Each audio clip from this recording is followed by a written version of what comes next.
कर्म का फल कब मिलता है कोई नहीं जानता।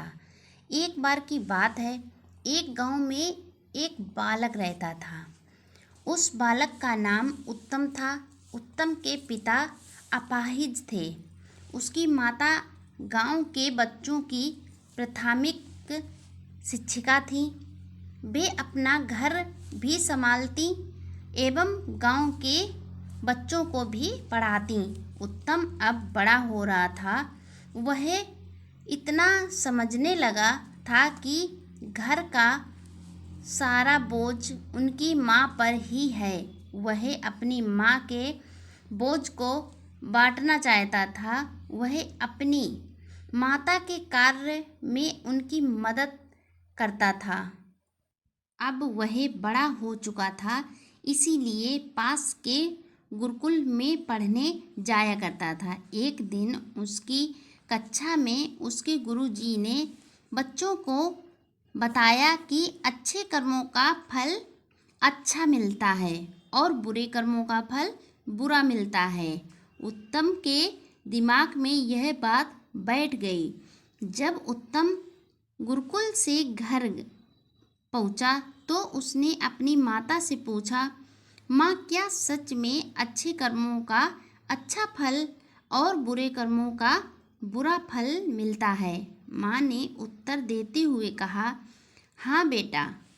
फिर उत्तम ने पूछा, माँ, तो हम लोग तो सदैव अच्छे कर्म करते हैं, हमें फल कब मिलेगा? कितना समय लगता है अच्छे कर्मों का फल मिलने में? माता अपने पुत्र के प्रश्नों को सुनकर हंसते हुए बोली, बेटा, ये तो मुझे नहीं पता है। बेटा, तुम ही बताओ। तो उलझे हुए उत्तम ने कहा, मुझे भी नहीं पता माँ। अपने बेटे के उलझन को देखते हुए माता बोली, यह सब छोड़, देख आज खेत से मकई लाई हूँ, चल तुझे पका कर खिलाती हूँ। माता उत्तम का हाथ पकड़कर उसे रसोई में ले गईं। वहाँ मकई पकाने लगी। उत्तम भी बैठ गया, परंतु उसके दिमाग में वही प्रश्न घूम रहा था। अगले दिन उत्तम जल्दी गुरुकुल जाता है। वहाँ जाकर गुरुजी के आश्रम के बाहर उनकी प्रतीक्षा करता है। गुरुजी बाहर उत्तम को देखकर अपनी कुटिया से बाहर आते हैं। फिर वे उत्तम से पूछते हैं, क्या बात है पुत्र, इतने सवेरे तुम यहाँ क्या कर रहे हो? अभी तो तुम्हारी कक्षा का समय नहीं हुआ। इस पर उत्तम गुरुजी से कहता है, गुरुजी, मेरे प्रश्न मुझे विचलित कर रहे हैं।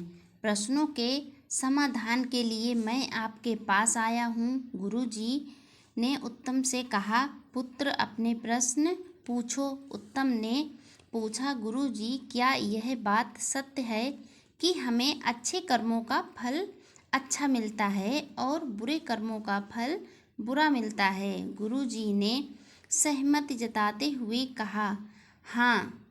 हाँ सुनने के पश्चात उत्तम ने दूसरा प्रश्न पूछा, गुरुजी, अच्छे कर्मों का फल कितने दिन में मिलता है? गुरुजी ने उत्तर दिया, समय से पुत्र, जब उस कर्म के फल आने का समय होता है उस समय ही अच्छा या बुरा फल मिलता है। फिर उत्तम ने पूछा, परंतु गुरुजी, यदि मैं दुगने उत्साह से अच्छे कर्म करूं तो? गुरुजी उत्तम की बात एवं उसकी मनोदशा को समझ चुके थे। उन्होंने उत्तर दिया, तब बेटा दुगना समय लगेगा। व्याकुल उत्तम ने फिर पूछा, गुरुजी, यदि मैं और मेहनत से और ध्यानपूर्वक अच्छे कर्म करूं तो? तब गुरुजी ने मुस्कुराते हुए कहा, तब तिगुना समय लगेगा पुत्र। उत्तम परेशान हो उठा। उसने गुरुजी से कहा, गुरुजी, मैं जितनी अधिक मेहनत कर रहा हूँ अच्छे फल पाने की, यह अच्छा फल उतना दूर क्यों चला जाता है? गुरुजी ने मुस्कुराते हुए कहा, पुत्र, क्योंकि तुम्हारा ध्यान फल पर है, कर्म पर नहीं। उत्तम कहता है, मैं समझ नहीं पाया। गुरुजी ने कहा, मेरी बात ध्यान से सुनो पुत्र। तुमने कितने भी अच्छे बीज बोए हों और तुमने कितनी भी अच्छी खेती की हो, जब फसल आने का समय होगा तभी पता चलेगा कि फसल अच्छी आएगी या खराब आएगी। तुम कितने ही अच्छे से खेती कर लो, समय से पहले बुरी फसल भी नहीं आती। वैसे ही पुत्र, कर्म का फल तो तभी मिलता है जब वह कर्म से फलित होने का समय आता है। परंतु हाँ, यदि तुम केवल अच्छे फल की इच्छा से फल के ऊपर ध्यान केंद्रित करते हुए कर्म करोगे तो अच्छे फल मिलने की संभावना दूर होती जाएगी। उत्तम ने गुरुजी की बात सुनकर फिर पूछा, परंतु ऐसा क्यों गुरुजी? गुरुजी ने उत्तम को समझाते हुए कहा, पुत्र, क्योंकि तुम्हारा ध्यान अच्छे कर्म पर है ही नहीं, फिर तुम अच्छे कर्म अच्छे से कैसे करोगे? तुम्हारा ध्यान अच्छे फल पर है, इस कारण तुम अच्छे कर्म करने से चूक जाओगे। उदाहरण के लिए मैं तुम्हें बताता हूँ, यदि तुम यह सोचकर पढ़ाई करने बैठोगे कि मैं अपनी कक्षा में प्रथम नंबर पर आऊँगा और सदैव यही सोचते रहोगे और अपने फल के बारे में चिंतन करते रहोगे, तब कक्षा में प्रथम कैसे आना है, उस मार्ग से तुम्हारा ध्यान भटक जाएगा। तुम स्वप्न बुनने लगोगे और कर्म अधूरे रह जाएंगे। इस प्रकार अच्छा फल तुमसे दूर चला जाएगा। प्रायः लोगों के साथ यही होता है। वे अच्छे फल के लिए अच्छा कर्म करना चाहते हैं, परंतु अच्छा कर्म अच्छे से नहीं करते।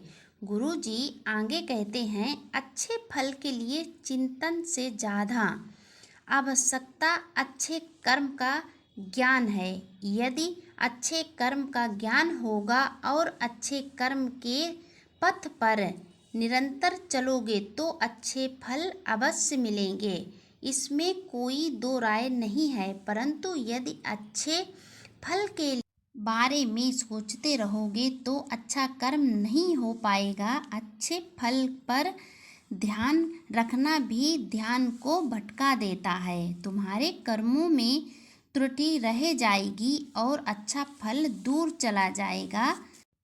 पुत्र उत्तम समझ चुका था कि अब अपने अच्छे कर्मों के लिए अच्छे पथ का निर्णय कर उस पर निरंतर चलना है। यही अच्छे फल का रास्ता है। अच्छे फल के बारे में सोचना मूर्खता है, वह हमें हमारे पथ से भटका देती है। आप लोग भी अच्छे फल पाने के लिए कर्म करिए, फल की इच्छा मत करिए। अच्छा फल तो मिल ही जाएगा। जब अच्छे कर्म होंगे तो उसका अच्छा फल भी मिल जाएगा। वीडियो अच्छी लगे तो लाइक शेयर कमेंट ज़रूर करें।